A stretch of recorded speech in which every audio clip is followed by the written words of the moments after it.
Okay, it's going to be a review of NXT No Mercy. Want to touch on the Dynamite anniversary with the the Edge and Christian segment, and then do a quick little preview of Fastlane, which is coming up Saturday night, where Nakamura is taking on Seth Rollins for the championship. I think Nakamura is going to take it. I think he should take it. But I'll touch on that a little bit later. But NXT's No Mercy. Going to try to keep this quick, but they pay tribute to the video game here with the opening, video package. So back in the day, I did not have the game, but apparently for Nintendo 64, No Mercy was a big hit. I do remember a lot of friends used to play it. So they did a lot of cool stuff with the, the video game graphics. Someone had a really cool poster too with the Nintendo 64 cover, and they inserted a lot of the guys on this show. I thought that was really cool. I wanted to use that as a cover, but I'm not going to be able to find it. But yeah, man, I think the show was pretty much overshadowed by Wrestle Dream. It just seemed to me like there wasn't a lot of hype behind this particular show, but you had a pretty lively event here. This definitely felt like Becky and Dom really generated a lot of ticket sales, and it just felt like it felt like a mainstream wrestling show. It really did. It just did not feel like your typical NXT 2.0 show in the aftermath of the pandemic. So yeah, obviously I think match of the night was Dragunov and Carmelo Hayes. So Dragunov wins the NXT title. I thought it was a great match. You almost forget that Dragunov was the NXT UK champion. So it was almost a little bit confusing because when he beat Walter, I'm like, man, wasn't that for the NXT title? But that was for the United Kingdom title. So it almost feels like this is his second victory, but I thought him and Carmelo topped their Great American Bash match. I just think this had more of a satisfying finish. The match was pretty damn awesome. So, definitely check that out. I would definitely recommend checking out the last three matches here. I think everything on the show was pretty damn good. So they actually open up with Baron Corbin actually taking on Bron Breakker. And I thought it was good, man. I thought Bron came to play. This was explosive.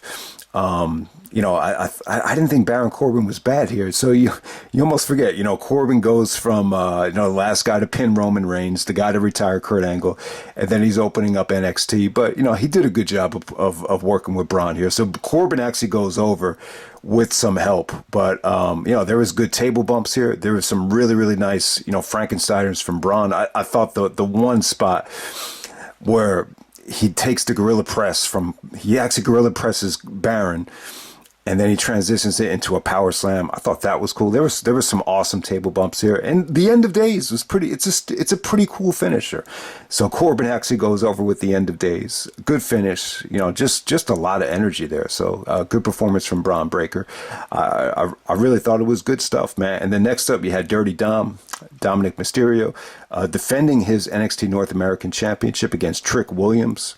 So as we saw on Raw, Dom was without the belt. I think he actually won the belt back on NXT the very next night, which I'm sure a lot of people did not get to see. But I don't know about Trick Williams, man. So he's kind of, starting to become a little bit more over as a wrestler here. So I can't say I'm totally blown away by him. Booker T tried to really get behind him and hype him up. But I thought the star of the show was Dominik. I thought this is the first time where Dom really got a mixed reaction. Kind of reminded me of Eddie Guerrero 2002 vibes where, he's starting to get some of the fans behind him. Some of the fans still hate him.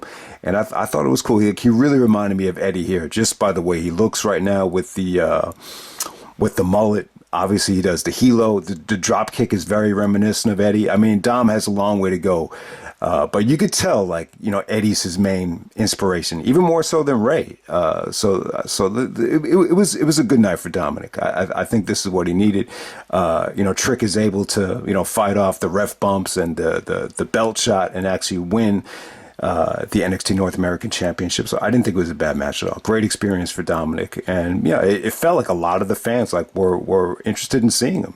So, and he was probably the second biggest draw of the show. So it was pretty cool. All right, next up we had the tag team match for the NXT tag team titles.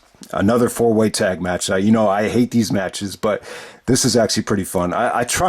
Both times I tried to watch this thing, I kept on getting interrupted. But I was not going to watch this thing for a third time. But it was pretty damn good from what I remember. So you had the family, Tony D'Angelo and Stax Lorenzo taking on the Creed brothers. Creed brothers are awesome here, man. Especially Julius Creed. He really reminds me of Daniel Garcia from the way he looks. But this dude might be a little bit more athletic than Daniel Garcia. So, it should be interesting to see how those two careers kind of parallel each other, down the road. And they're taking on Angel Garza and Humberto Carrillo and the OTM. So first time seeing the OTM. I can't say that the match was spectacular, but it was good, man. It was good action. I thought they made the four-way tag situation work. Tony D'Angelo is selling the knee injury with the, he has the brace on his knee, so he actually comes out and fights off the guys trying to hold him back, and they come out and actually, retain the titles here. But I thought the Creed brothers were awesome.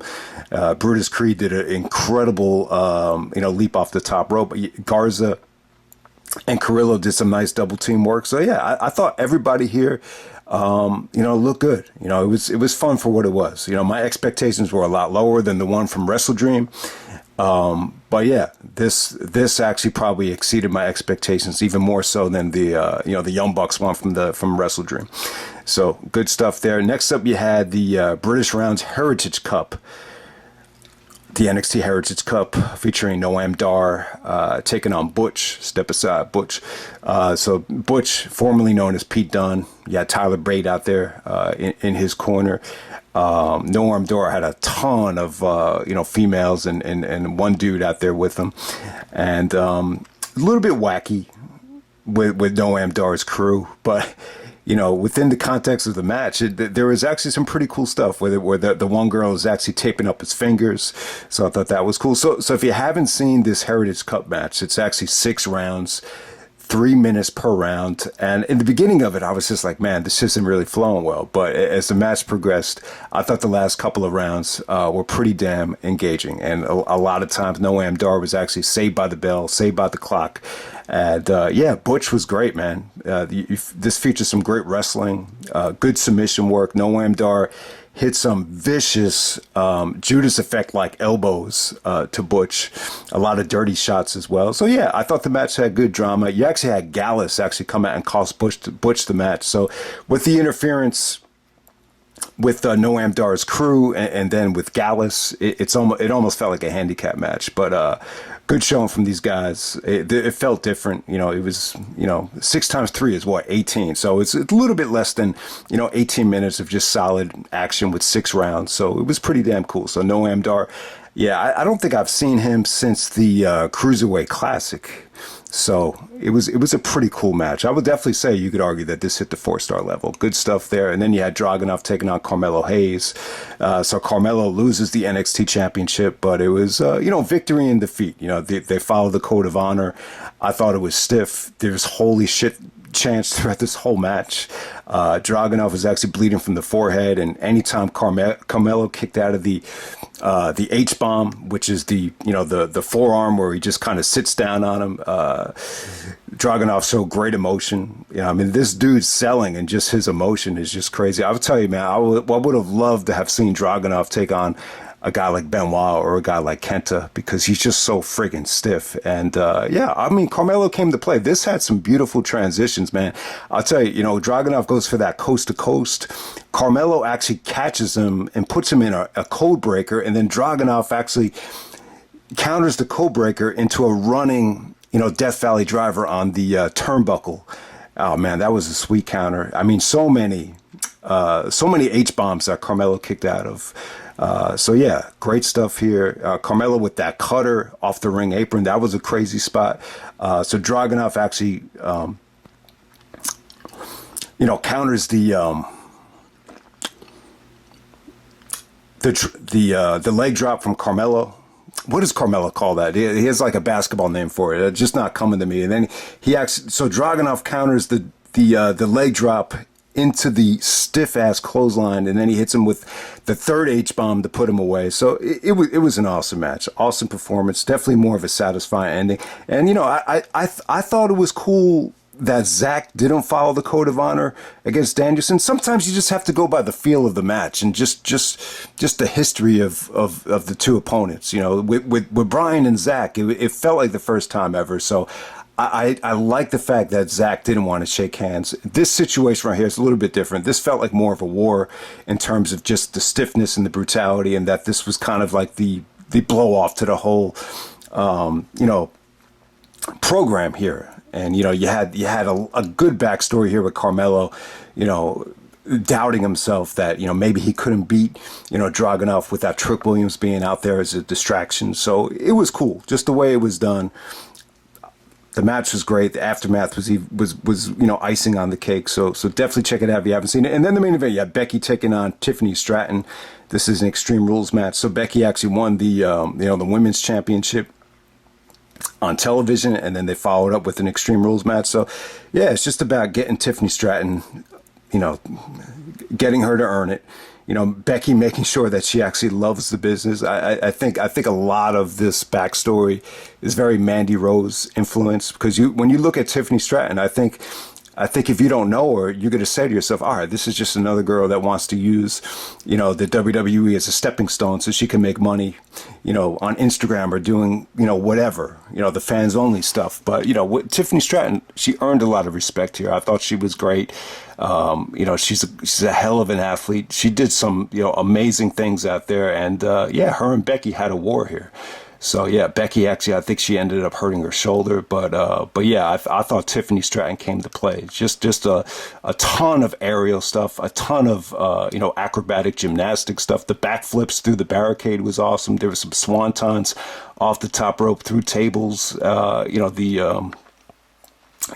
she did bust out that moonsault, both times Becky actually hit her with the manhandle slam. The second one, when she hit the prettiest moonsault ever, that Christopher Daniels moonsault, Becky transitions into the manhandle to get the victory there. So yeah, this was another, just really, really good match. I mean, my expectations were very low. But yeah, it was a war, man. Tiffany really earned it, man. She definitely put together. I mean, when you look at her, you'd be like, this is just another Barbie doll. But, I think she proved everybody wrong. The fans were chanting, this is awesome. I mean, they were really, really happy with it. So yeah, Becky, Becky had never been women's champion before in NXT. So this is just it gives us something to do to really, really work with a younger talent that's, really trying to earn her stripes. So it gets a thumbs up for me. I thought the last three matches here were really, really good. So definitely check out NXT No Mercy, and we'll move on to Dynamite. Okay, moving on to the Dynamite anniversary, the 4th anniversary of Dynamite already. So it's been 4 years since they did the AEW versus NXT showdown in 2019. So wow, it's been a long time. But yeah, it's funny. I mean, this really isn't worth a review in terms of like the wrestling quality. I thought you had some good matches on this show, but wrestling wasn't the focus tonight. This is more heel-driven based, more storyline based. A lot of the heels reign supreme tonight. But, you had the Edge and Christian segment, Adam Copeland segment with Christian, where they hug, and then Christian, drops the pipe bomb, go fuck yourself, which, on television, anytime you're using beeps to beep out curses on television, it's never good. I thought, when The Rock came back against Austin Theory a couple weeks ago, it was cool, but... all you heard was beeps all over the place when Rock's trying to do that Penn State chant where you are an asshole. And I just don't think that makes for great television. Now, if you were there live, yeah, that must have been amazing. So there is a YouTube video out there where you get to see Christian actually, mouth the words, and it came off pretty cool. But, the point is here, Edge is throwing out all these dream matches. Like, I've never wrestled Samoa Joe. Like, I've never wrestled Claudio, never wrestled John Moxley. How crazy is that? But the funny thing is, man, I still think Edge versus Christian, possibly semi-main event of Full Gear in Los Angeles, that would be amazing. Because when you look back on it, I just don't think Edge and Christian ever got, the promotion that it deserved. We've said it time and time again, like they rushed it during the invasion. Their best match actually happened on Raw in 2010, which pretty much went under the radar. So, this time they're in a different company. They have a little bit more freedom now. Edge and Christian, both at 49 years old. I think it could be amazing, man. So I'm really looking forward to it if it does happen. It looks like they're going in that direction. But yeah, man, it's funny. Like in terms of the actual wrestling, it looks like that title Tuesday for Tony Khan's birthday. It looks like that's going to be the better wrestling show than the anniversary show.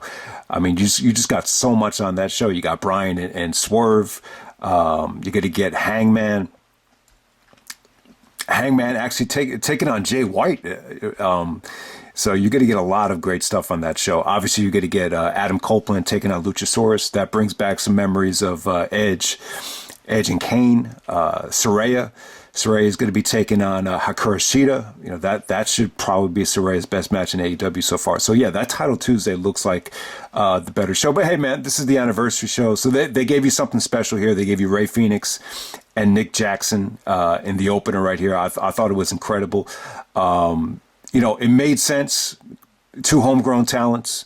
This was considered one of the best Dynamite matches of all time at one point in 2019. So they gave you exactly what you would expect. Rey Fenix goes over, but he was banged up, man. Like a lot of guys just feel like they're banged up, from Phoenix to Hangman, and the list goes on. I think even Mark Davis must have been banged up for this show as well. Maybe that's why Fletcher got that spot. But man, you know what to expect from Rey Fenix and Nick Jackson. Tons of great footwork from the top rope. I mean, just the way they use the rope, the springboard ace crushers, very similar to their other match, and just a lot of simultaneous super kicks and clotheslines. And Rey Fenix actually hits a beautiful hurricanrana and gets the roll up to get the victory there. So yeah, Phoenix and Nick Jackson, match of the night. I thought it delivered. But yeah, man, eventually the Young Bucks aren't going to be so young anymore.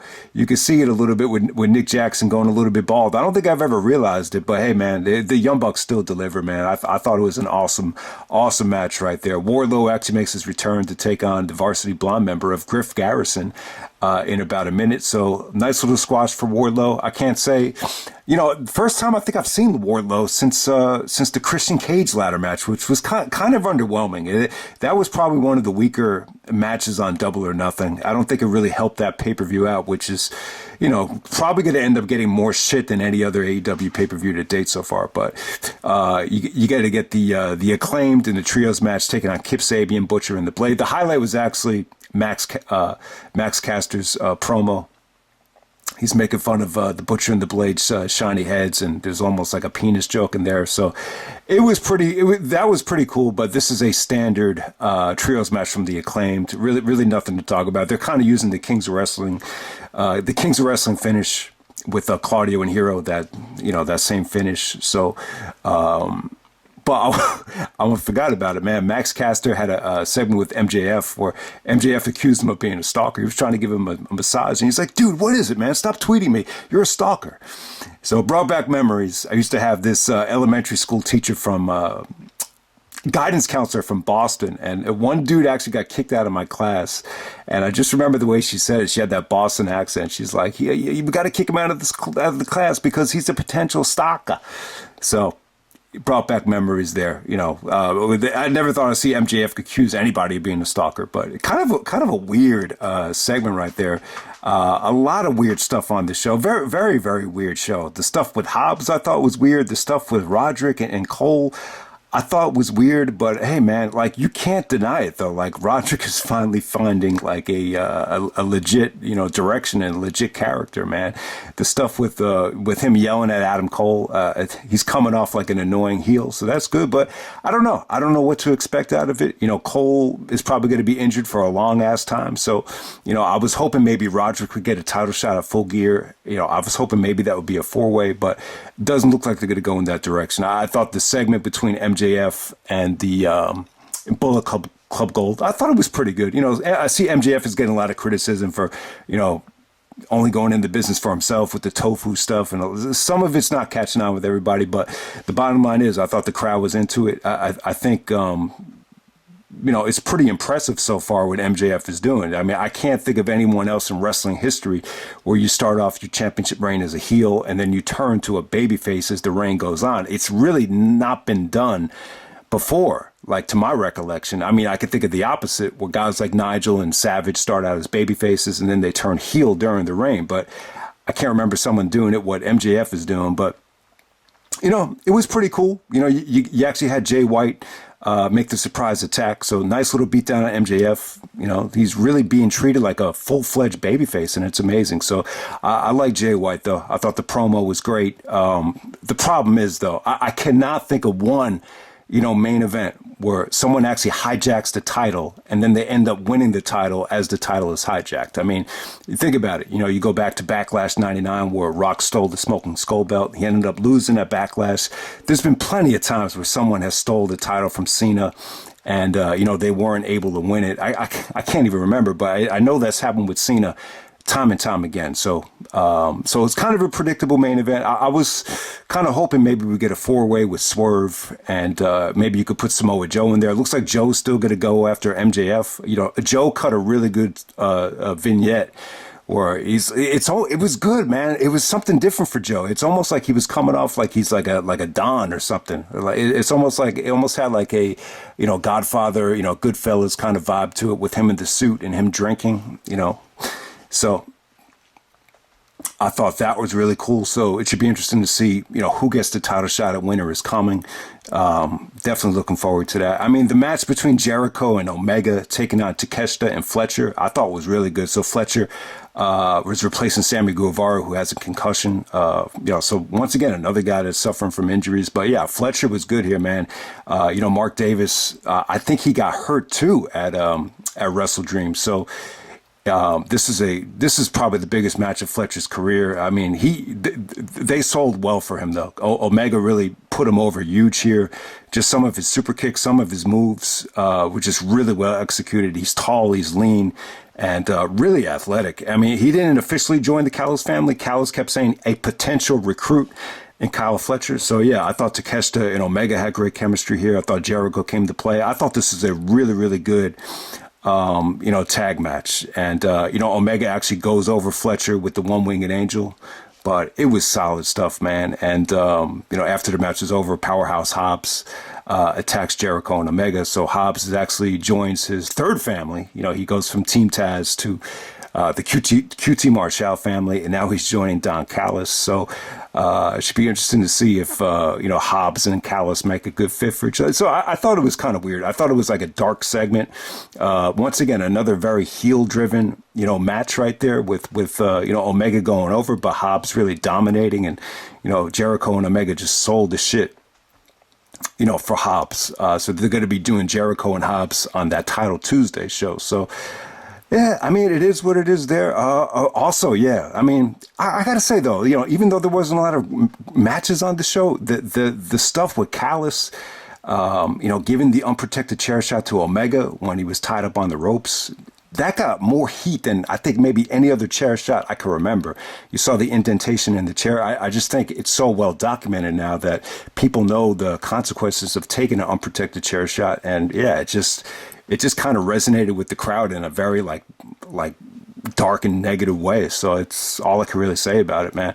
And then Toni Storm, once again, Toni Storm was great here. Not really because of the match, but she had a pretty, decent match with Skye Blue. It wasn't bad, but Toni's really doing a good job with her, character. This is a very, Marilyn Monroe inspired character that's timeless. You see the black and white vignettes. It's almost like a mixture of Marilyn Monroe, maybe even the Joker.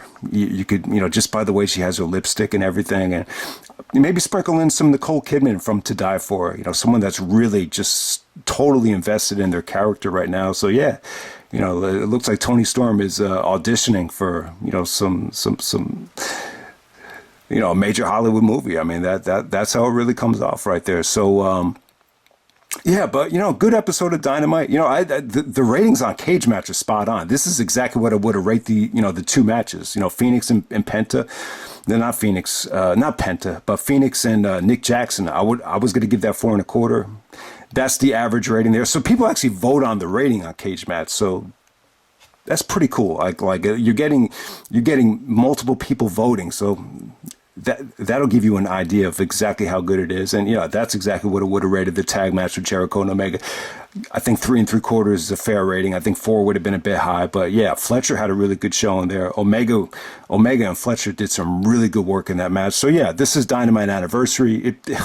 It probably didn't deserve a review in terms of the wrestling, but the Edge and Christian stuff puts it over the top. They did some great stuff with Hobbs and Don Callis, and the Roderick stuff for everyone that bitched in the past about how Roderick should not be Ring of Honor champion and didn't deserve it because he doesn't have any charisma. Well, look at him now. He's got more character direction than ever. So he's still selling that neck injury from Samoa Joe. So let's move on to the Fastlane preview. Yeah, no need to edit. Let's just jump in the fast lane. With Fastlane, this is from Indianapolis. This is the home of the Indy 500. So it kind of makes sense. You're going to have a pay-per-view in Indiana. Why not just, give it a race car theme to it? So, but this probably looks like one of the more skippable pay-per-views of the year for WWE. I do think that Rollins and Nakamura, last man standing match for the world title. I think Nakamura should win, man. I think it's time to share the ball. I really do. I think, I love the Roman Cody main event from WrestleMania. I thought it was unpredictable, but I think it's reaching a point now where Roman and Seth Rollins, that they have to share the wealth, because it feels right now like they've really kind of dominated especially the two Shield guys have really dominated the title picture for the most part, and I just think it's time. It's time to give someone like Nakamura his roses. In some ways, I think Nakamura has aged, pretty well. I mean, his last match was not bad. I think he proved that he still has it. Vince is out of the picture now. It's well documented. Vince was anti-Morishima, anti-Gail Kim. He's probably anti-Nakamura. So, I think this would be a good time to do it. It's time to really spread the wealth. And, Rollins could always win the belt back, but I think the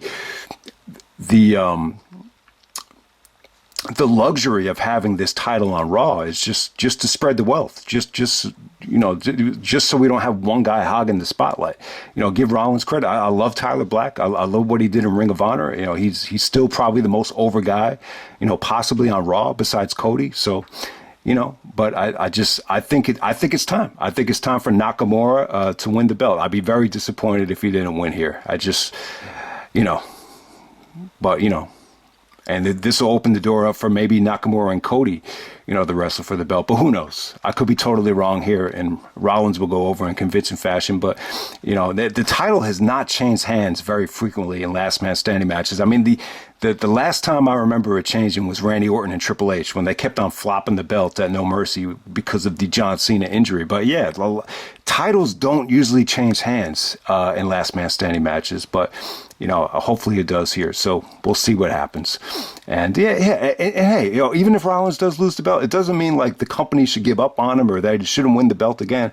I just think, this is the right time for Nakamura to win it. You want to reward him for really impressing people in the Payback main event. All right, so we're going to get Johnny Boy returning to team up with LA Knight. So you got Cena and LA Knight teaming up to take on the Bloodline with Paul Heyman, Jimmy Uso, and Solo Sikoa to be exact. My expectations are kind of low for this. I would expect Cena and LA Knight to really, set the tone here. I could see this definitely happening at WrestleMania, Cena and LA Knight. I think LA Knight is very much in the same light as John and The Rock. He's more sports entertainment than wrestler, but he's really over right now. So it only makes sense. I don't have very high expectations for this, but I would expect, Cena to put a lot more effort into this tag match than he did with Austin Theory at WrestleMania. So it should be a fun match. I don't think it's going to blow anybody out of the water, and it should be interesting to see if they start building to the WrestleMania match with LA Knight. I would expect that. But hey, man, the word is that Cena, great to see Cena back. It seems like he really does miss the spotlight, but at the same time, I'm hearing rumors that, in Hollywood, they're in the middle of a writer's strike, which just got resolved. So, you have to wonder, maybe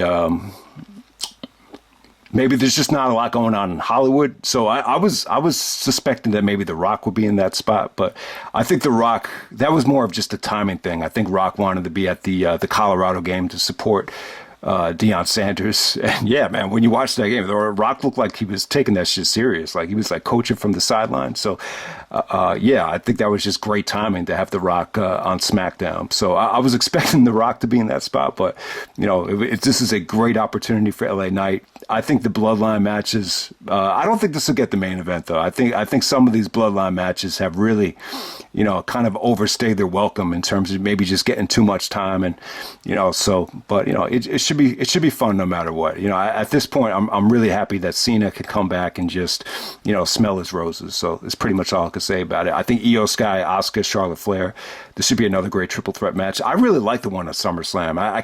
I understand why some people thought the one at SummerSlam had a dead crowd, but I really thought there was some great stuff in that match. So this should be another great triple threat. Io Sky and Asuka had a really good match on SmackDown.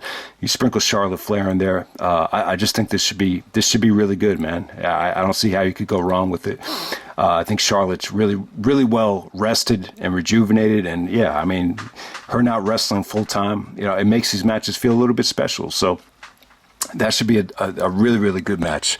The Latino World Order with Rey Mysterio, Santos Escobar, and okay, it looks like the third member is undecided. But yeah, you're going to get the Latino World Order taking on Bobby Lashley and the Street Profits. So another chance to see Lashley as a more of a mentor, more of a coach to the Street Profits. I like Lashley in that role. This is the first time Lashley's on pay-per-view in a long ass time. But yeah, I think the match should be a lot of fun. I wouldn't expect this to be amazing or anything, but you know, the Judgment Day taking on Cody and Jey Uso for the Undisputed Tag Team titles. I think this would be great, man. This could possibly be main event. Now that I think about it, maybe this could main event. Maybe Cena and LA Knight could open up the show. I think I will go in that direction. Give the Judgment Day guys the main event here against Cody and Jey Uso. Main event Jey Uso, so it's got a main event, right? So, but yeah, I would suspect that maybe this might lead to some more stuff between Cody and Jey Uso. I definitely don't see Jey Uso joining the Judgment Day after the long tenure with the Bloodline. But hey, man, we'll see what happens, man. I think the match should be pretty damn good.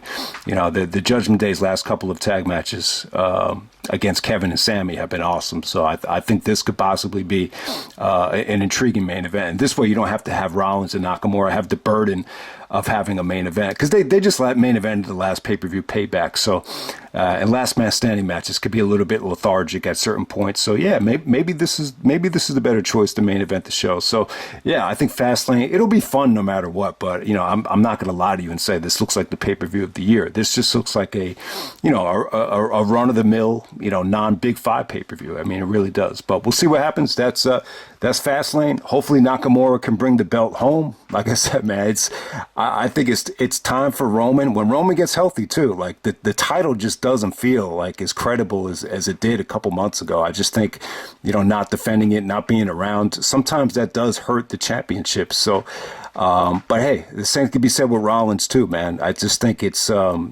having this belt on Raw, it just I thought the whole point of it was just to have more parity. So I think it's time for Rollins and Roman to pass the ball, which is something I've been criticized for time and time again, but I'm saying it to other guys. So gotta say it now. Love to see Nakamura as champion, even though he's probably well past his prime. It'd still be cool to see. I think he deserves it. So we'll see what happens.